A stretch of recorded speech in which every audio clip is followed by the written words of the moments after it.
చిన్న గ్రామంలో ఒక పురాతన ఆలయం ఉండేది. ఆ ఆలయంలో ఎన్నో పెద్ద పెద్ద దీపాలుండేవి. వాటి మధ్యలో ఒక చిన్న మట్టి దీపం కూడా ఉండేది. ఆ చిన్న దీపం పేరు దీపు. ప్రతిరోజూ సాయంత్రం పూజారి అన్ని దీపాలను వెలిగించేవాడు. పెద్ద దీపాలు చాలా ప్రకాశంగా వెలుగుతూ గర్వంగా అనుకునేవి, మన వెలుగు ఎంత బలంగా ఉంది! ముందుగా మనల్నే అందరూ చూస్తారు.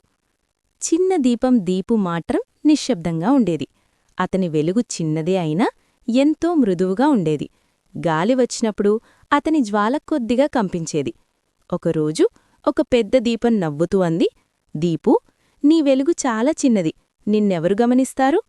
దీపుకు బాధవేసింది, కాని మృదువుగా ఇలా చెప్పాడు, నేను చిన్నవాడినైనా నా శక్తి ఉన్నంతవరకు వెలుగుతాను.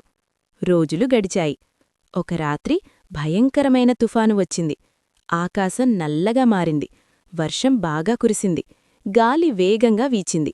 అకస్మాత్తుగా గ్రామమంతా కరెంటు పోయింది. ఆలయమంతా చీకటయింది. ప్రజలు భయపడ్డారు. పూజారి దీపాలను కాపాడేందుకు ప్రయత్నించాగ కాని బలమైన గాలికి పెద్ద దీపాలన్నీ ఒక్కొక్కటిగా ఆరిపోయాయి. అప్పుడు ఒక చిన్న వెలుగు మాత్రం ఇంకా వెలుగుతూ కనిపించింది. అది దీపు. గాలి ఎంత బలంగా వీసినా దీపు తట్టుకుని నిలబడ్డాడు. అతని చిన్న వెలుగు ఆలయంలో ఒక మూలను వెలిగించింది. అది చూసిన పూజారి దీపును కప్పి ఉంచి అతని జ్వాలతో మిగతా దీపాలను మళ్లీ వెలిగించాడు. మళ్లీ ఆలయం వెలుగులతో నిండిపోయింది. గ్రామస్తులు ఆశ్చర్యపోయారు. చిన్న దీపమే మనకు వెలుగునిచ్చింది అన్నారు.